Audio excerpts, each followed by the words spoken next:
El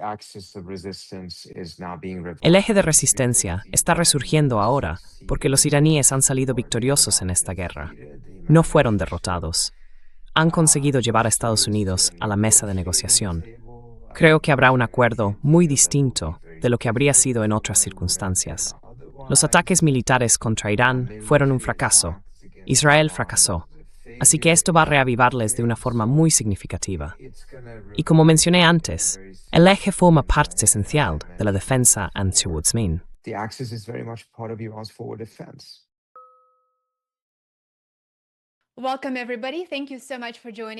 Bienvenidos a todos, muchas gracias por acompañarnos. Soy vuestra presentadora, Lena Petrova, y hoy os traigo un nuevo episodio de Asuntos Mundiales en Contexto. Me alegra muchísimo contar con la presencia del doctor Trita Parsi, un experto de reconocimiento internacional en las relaciones entre Estados Unidos e Irán, la geopolítica de Oriente Medio y la diplomacia. Trita es vicepresidente ejecutivo del Quincy Institute for Responsible Statecraft y cofundador, además de expresidente, del National Iranian American Council. Por cierto, Trita publica su trabajo en su Substack, que os recomiendo muchísimo. Siempre saco tiempo para leerlo cada vez que publica algo nuevo, porque de verdad merece la pena. Es el tipo de información que no vais a encontrar en ningún otro sitio. Dejaré el enlace en la descripción. Trita, bienvenido de nuevo. Me alegra muchísimo volver a verte. Muchas gracias. De verdad lo aprecio. Es un placer tenerte aquí. Hay muchísimos temas de los que hablar. Los últimos días, en las relaciones entre Estados Unidos e Irán, han sido muy intensos, igual que los últimos 12 meses, por supuesto. Pero según funcionarios estadounidenses e iraníes, las conversiones técnicas en Suiza ya han concluido, y ahora ambas partes siguen trabajando a través de grupos especializados. Si tomamos un poco de distancia y hacemos una evaluación, ¿están los Estados Unidos, bajo la presidencia de Trump, buscando en última instancia la coexistencia con Irán? ¿Buscan contener a Irán? ¿O siguen buscando un cambio de régimen, pero más adelante, una vez que el país haya reajustado sus recursos?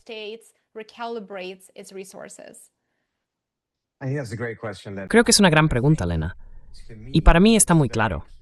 Ahora están centrando sus esfuerzos en lograr un nuevo acuerdo con Irán, una especie de coexistencia. Pero creo que no se trata solo de coexistir. Quieren paz. Quieren algo histórico, algo que deje huella. Podría haber sido un cambio de régimen.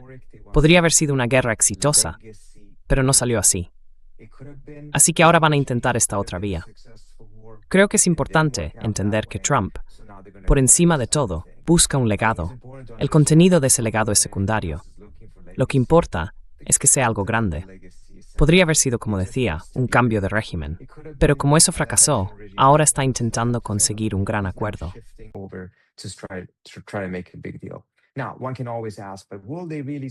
Ahora, uno siempre puede preguntarse, ¿de verdad van a seguir adelante con esto? En este momento, creo que están muy comprometidos.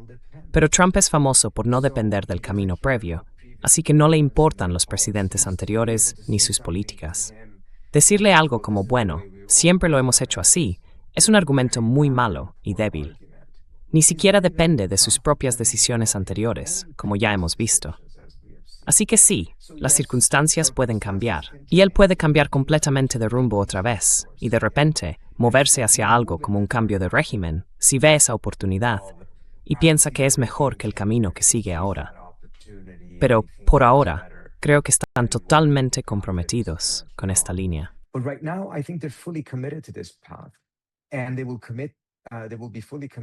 Y estarán totalmente comprometidos mientras vean que hay posibilidades de éxito.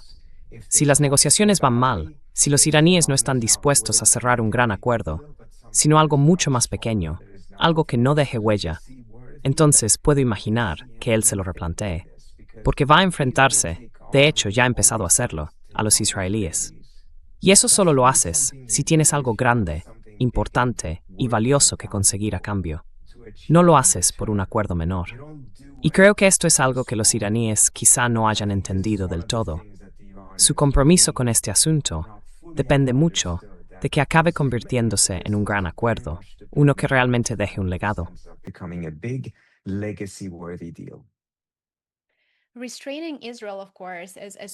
Contener a Israel, por supuesto, es probablemente uno de los principales desafíos.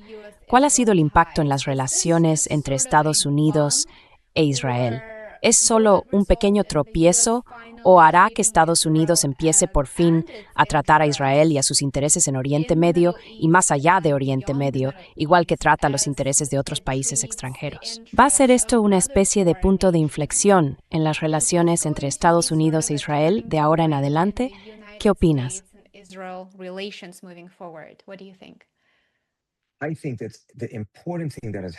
Creo que lo importante que ha pasado es que tanto J.D. Vance como Trump han dejado claro, de distintas maneras, que esto podría convertirse perfectamente en un punto de inflexión. No uno en el que Estados Unidos e Israel acaben siendo enemigos, por supuesto, sino uno en el que la relación ya no será lo que ha sido hasta ahora. Quiero decir, J.D. Vance ya ha dicho que la relación con Israel es una buena asociación, parecida a la que tienen Estados Unidos y el Reino Unido, o Francia y el Reino Unido, que por supuesto no son relaciones especiales, aunque los británicos puedan pensar que sí la tienen con Estados Unidos. En realidad, desde luego, Francia no la tiene.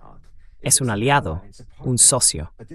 Pero esto supone una degradación enorme de la relación entre Israel y Estados Unidos. ¿Ha ocurrido del todo? No. ¿Han empezado? Un poco. ¿Puede llegar a una degradación completa? Sin duda.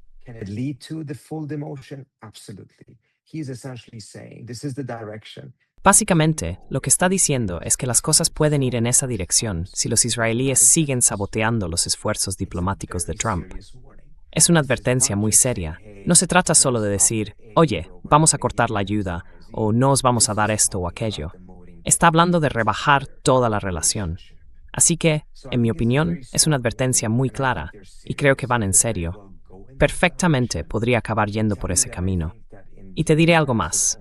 Creo que, dentro de la propia base de J.D. Vance, entre esos jóvenes del movimiento América Primero, esto es muy popular. Les gusta mucho ver a la administración recordarle a Israel, con un lenguaje muy claro, quién es la superpotencia en esta relación, y respaldar con fuerza los esfuerzos para impedir que saboteen esta diplomacia y la salida de una guerra que la mayoría de los estadounidenses, y desde luego la mayoría de los de América Primero, nunca quisieron desde el principio.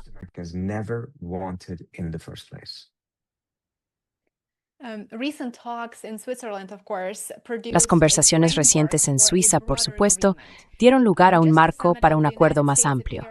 En resumen, parece que Estados Unidos se centra en reabrir el estrecho de Hormuz, mantenerlo abierto y evitar una nueva escalada, mientras que Irán pone el acento en el levantamiento de sanciones y en las garantías de seguridad. El acuerdo actual se parece menos a un nuevo pacto nuclear y más a una fase intermedia, una especie de etapa para generar confianza. ¿Hasta qué punto es importante el progreso logrado hasta ahora? ¿Y qué tan frágil es, teniendo en cuenta que, como acabamos de mencionar, Israel podría, según algunos, intentar sabotearlo en los próximos 60 días?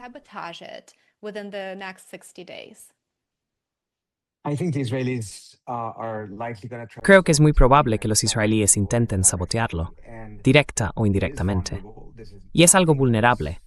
Nada está terminado hasta que todo esté terminado. E Israel está justo en el centro de la mayor vulnerabilidad, que es su presencia militar en Líbano y el bombardeo de Líbano. Ya hemos visto que eso casi destruyó, o en realidad casi destruyó 2 veces, el acuerdo. Y de cara al futuro, va a haber más problemas ahí. Pero también hemos visto que la administración está ejerciendo bastante presión sobre los israelíes, como comentábamos antes, precisamente para evitar que hagan nada en Líbano. También fue muy interesante que J.D. Vance, al responder sobre este tema, dijera que Israel tiene derecho a defenderse, pero que todos los demás países de la región también lo tienen.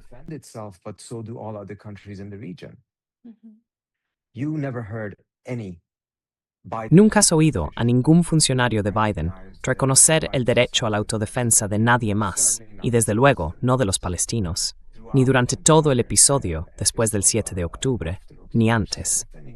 Así que creo que muchas de estas declaraciones, cuando las juntas, muestran una imagen muy distinta de lo que ha sido hasta ahora la relación entre Estados Unidos e Israel. Y creo que los israelíes tienen motivos para este debate tan público, este colapso y este pánico que están viviendo porque están viendo lo que se avecina. Esto es muy diferente a la administración Biden. Si Trump realmente está comprometido con este acuerdo y con su memorando de entendimiento, y los israelíes se interponen, les va a imponer un castigo de verdad.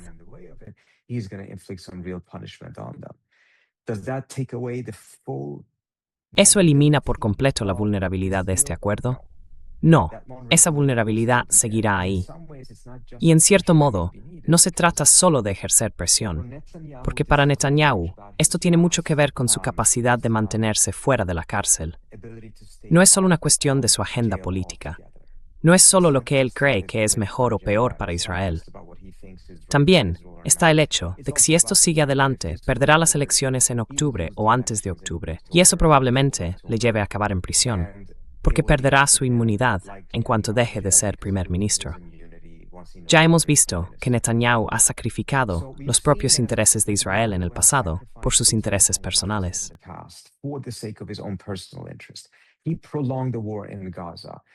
Prolongó la guerra en Gaza, bloqueó por completo todas las oportunidades de alto el fuego y también las de liberar a los rehenes. Y lo hizo porque le convenía personalmente. Y dado eso, puede que aún tenga incentivos para ir en contra de Trump, incluso si Trump se enfrenta a él con dureza. Porque, al final, el primer ministro Netanyahu puede que no sea capaz de anteponer otra cosa a su propio interés en sabotear esto para evitar ir a la cárcel.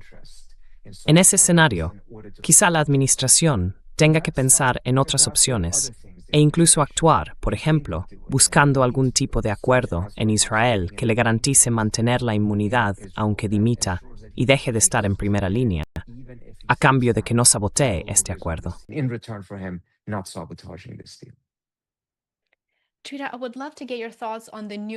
Trita, me encantaría conocer tu opinión sobre el aspecto nuclear de las negociaciones en este momento.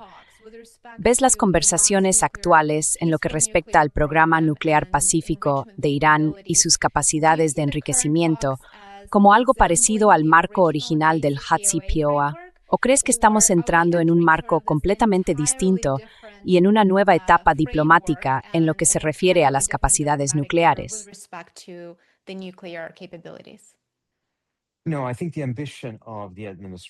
No, creo que la ambición de la administración es que esto sea mucho más grande que el JCPOA.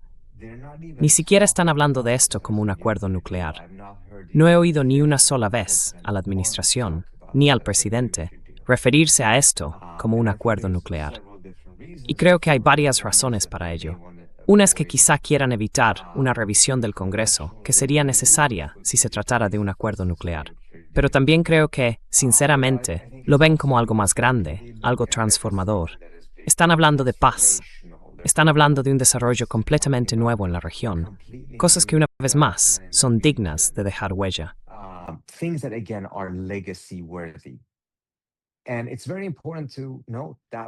Y es muy importante señalar que eso no fue en absoluto lo que hizo la administración de Obama.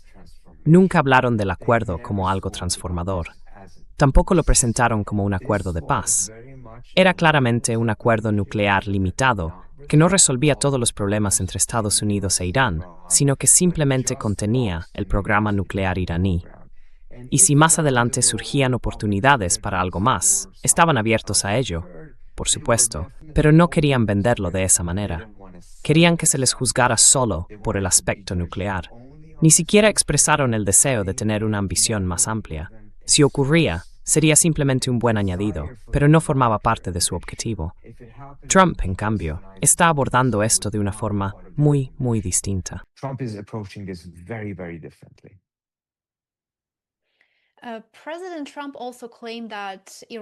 El presidente Trump también afirmó que Irán había aceptado inspecciones nucleares sin restricciones y a largo plazo, pero Teherán lo ha negado públicamente. Y la verdad, sería comprensible que Teherán mostrara escepticismo ante ese requisito, porque ya hubo informes de que la Agencia Internacional de Energía Atómica compartió datos iraníes con Estados Unidos o, posiblemente, con Israel, algo para lo que no tiene autorización. Entonces, ¿estamos ante una falta de sintonía entre Teherán y Washington? ¿Es solo una táctica de negociación más? ¿O se trata simplemente del mensaje político interno de Trump? ¿O podría interpretarse quizá como una señal de que ambas partes todavía no comparten una comprensión común en este asunto?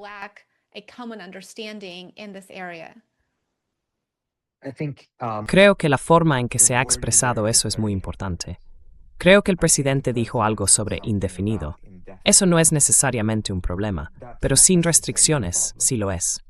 Porque hubo inspecciones muy significativas, de hecho, las más intrusivas, que la OIEA ha realizado nunca en ningún sitio, y fueron en Irán. Pero eso no significa que fueran sin restricciones. El OIEA no podía simplemente ir a cualquier lugar del país que quisiera. Ningún país aceptaría algo así, sinceramente. Estados Unidos, desde luego, no lo acepta, ni siquiera acepta inspecciones regulares. Así que creo que, si lo que se pretende, es decir, que la OIEA puede moverse libremente por todo Irán, hacer inspecciones sorpresa en cualquier sitio, incluso en lugares no declarados, no creo que eso vaya a funcionar. Pero los iraníes sí aceptaron el protocolo adicional.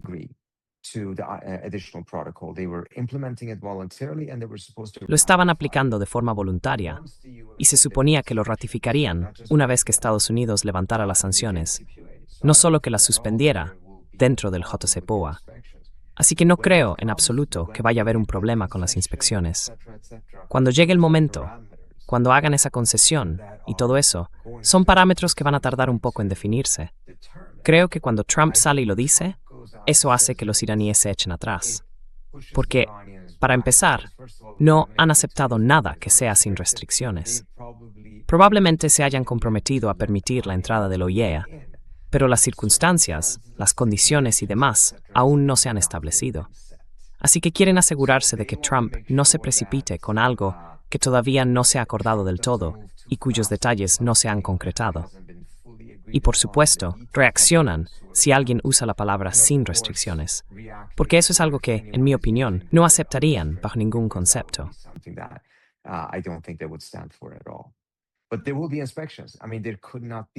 Pero habrá inspecciones. Quiero decir, no podría haber un acuerdo nuclear sin inspecciones. Y en el pasado, los iraníes han aceptado eso. Tienen toda la razón en lo que respecta a su relación con el OIEA. Están recibiendo un golpe enorme, como resultado en gran parte, no solo por lo que ellos consideran. No sé si ha aparecido alguna prueba de que él compartiera información con los israelíes, sino también por el hecho de que condenó a Rusia cuando hubo ataques contra instalaciones nucleares ucranianas. Nunca condenó a Estados Unidos ni a Israel cuando atacaron repetidamente instalaciones nucleares iraníes, aunque eso es un delito. Creo que es el artículo 36 de la Convención de Ginebra. Así que están muy molestos con él, sin duda. Pero al final, saben que no habrá ningún acuerdo si no hay inspecciones.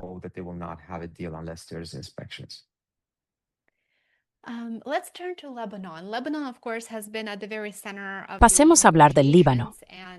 El Líbano, por supuesto, ha estado en el centro mismo de las negociaciones. Netanyahu está muy decidido a avanzar en el sur del país. Hace poco usted dijo que el Líbano podría convertirse en la mayor vulnerabilidad dentro del proceso diplomático. Cuéntenos qué capacidad tiene la administración Trump para influir en las acciones de Israel en la zona. ¿Y hasta qué punto Trump está dispuesto a contener a Israel en lo que respecta a su expansión en el sur del Líbano? Y también hay que decirlo, a los ataques contra infraestructuras civiles.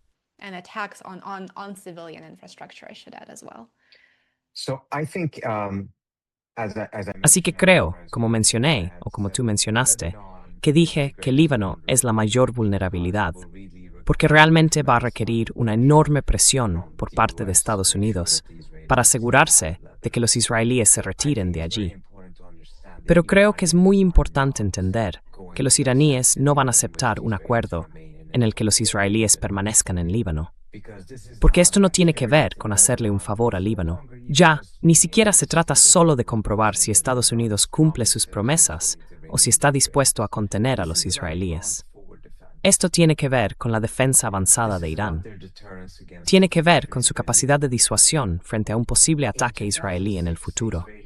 En 2006, los israelíes atacaron, hubo una guerra entre Hezbollah e Israel, y los israelíes no lograron derrotar a Hezbollah. Pero en aquel momento hablé con el viceministro de Defensa de Israel, Ephraim Sneck, que me dijo así, es solo un preludio.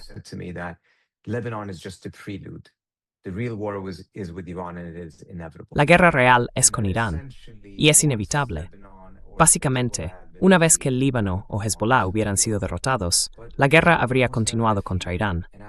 Pero Hezbollah nunca fue derrotado, y como resultado, no hubo guerra en 2006. Sin embargo, sí la hubo en 2024, 2025 y 2026, precisamente porque entonces Hezbollah ya estaba debilitado, Assad había caído en Siria, y las defensas avanzadas de Irán estaban en una situación mucho más débil. Así que los iraníes están ahora en pleno proceso de reconstruir esas defensas adelantadas, para asegurarse de que exista un colchón y una disuasión que impidan que Israel vuelva a atacar. Y la razón por la que creo que eso es algo en lo que nunca van a ceder es porque no van a sacrificar su defensa avanzada solo para firmar un acuerdo con Trump en un papel.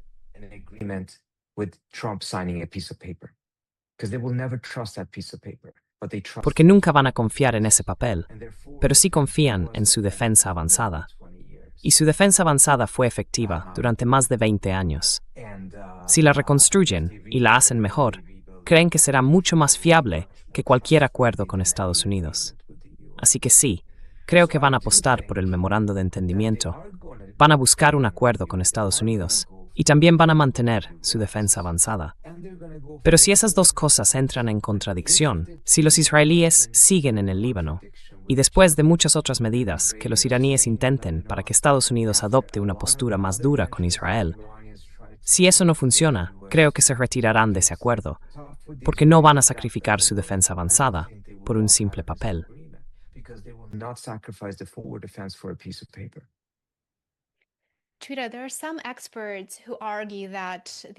Tudor, hay algunos expertos que sostienen que la guerra contra Irán en realidad reavivó el llamado eje de la resistencia, usando esa terminología. Y vimos que después de la caída de Bashar al-Assad, prácticamente los recursos se habían agotado y la logística estaba muy deteriorada. Pero la guerra, de algún modo, volvió a encender o dio un nuevo impulso, diría, a Hezbollah y a Irán para mantenerse firmes. ¿Cuál es tu opinión sobre esto? ¿Qué piensas de este nuevo renacer del eje de la resistencia?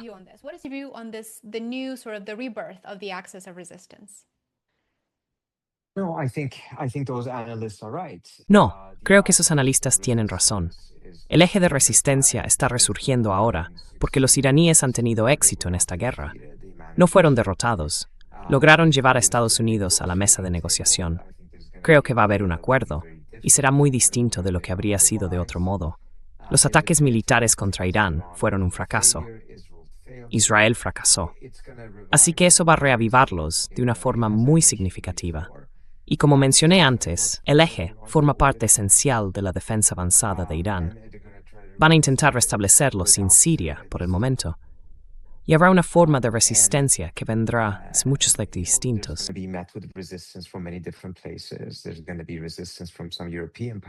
Va a haber resistencia por parte de algunas potencias europeas y de Estados Unidos. No quieren que Irán tenga ese tipo de posición. Pero si uno se fija bien en lo que están haciendo los iraníes y en lo que la administración Trump está aceptando, en particular, por ejemplo, el mecanismo que ahora va a supervisar el alto el fuego en Líbano, se trata de un mecanismo en el que Irán y Estados Unidos formarán parte, pero no Israel. Así que los israelíes interpretan esto, y creo que son razón, como una aceptación por parte de Stepis, de was satisfactory en Líbano, pero no Israel. And yes, supporting por a tantal point.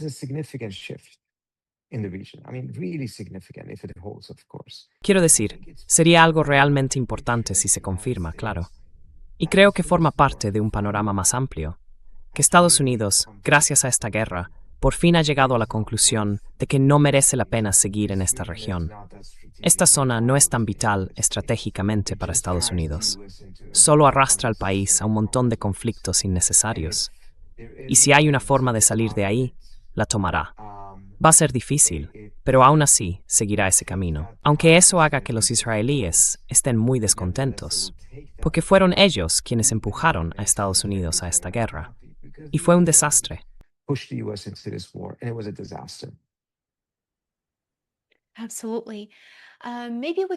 Por supuesto. Quizá podríamos hablar también del alivio de sanciones. Washington ha concedido una exención temporal de 60 días que cubre parte del sector petrolero de Irán. Y claro, eso permite a Irán reanudar algunas exportaciones de petróleo y recibir pagos mientras continúan las negociaciones.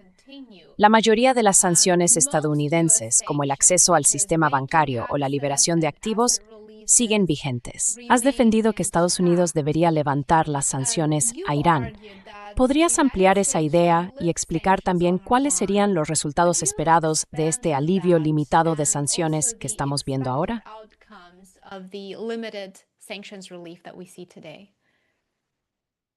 Creo que en Washington hay una actitud bastante paradójica. Les encantan las sanciones y nunca quieren verlas levantadas. Piensan que levantar sanciones es una especie de derrota. Y eso revela que, al menos para ciertos sectores, la verdadera intención de las sanciones no es usarlas como una herramienta de presión en una negociación para obtener concesiones de la otra parte, sino que en realidad se conciben como un castigo permanente para las sociedades que las sufren.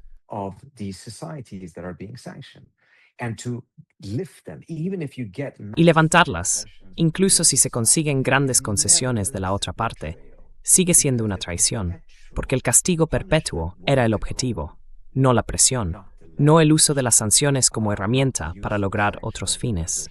Y eso es justo lo que estamos viendo ahora, con muchos ataques de mala fe contra Trump por levantar algunas de las sanciones.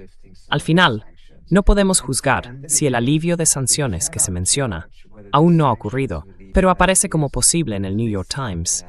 Es un buen o mal acuerdo, porque no sabemos qué concesiones nucleares ofrecerán los iraníes hasta que terminen las negociaciones.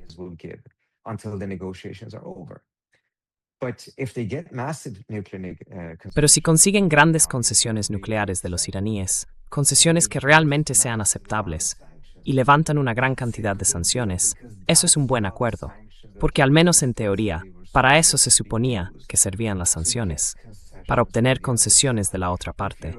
Si te opones a eso, en el fondo significa que nunca quisiste levantar las sanciones, que lo que querías era un castigo perpetuo. Y si no quieres el acuerdo, sé honesto, sé claro con el pueblo estadounidense, diles la verdad y reconoce que lo que quieres es guerra, que quieres que la guerra continúe. Pero claro, no lo van a decir, sobre todo después de cómo ha terminado esta guerra. Así que atacarán el acuerdo, diciendo que concede demasiado, que cómo se atreven a levantar sanciones, y así sucesivamente, como si las sanciones hubieran sido diseñadas para ser permanentes. Y al parecer, en su mente lo eran.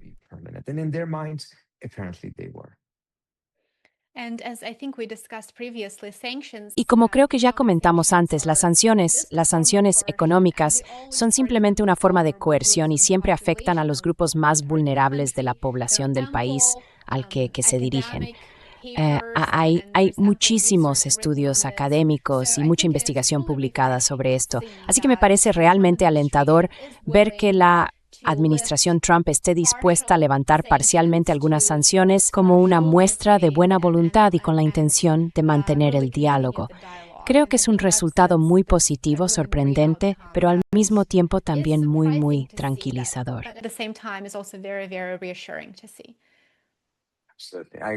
Totalmente. Estoy completamente de acuerdo contigo. Y es una postura hipócrita que algunas de estas personas digan que apoyan al pueblo iraní contra la represión y al mismo tiempo quieran mantener las sanciones, incluso cuando hay una posibilidad real de llegar a un acuerdo. Por supuesto. Trita, muchísimas gracias por acompañarnos hoy. Muchas gracias por invitarme. De verdad es great. Sí, I sit further. Espero volver pronto. Por supuesto. Muchísimas gracias.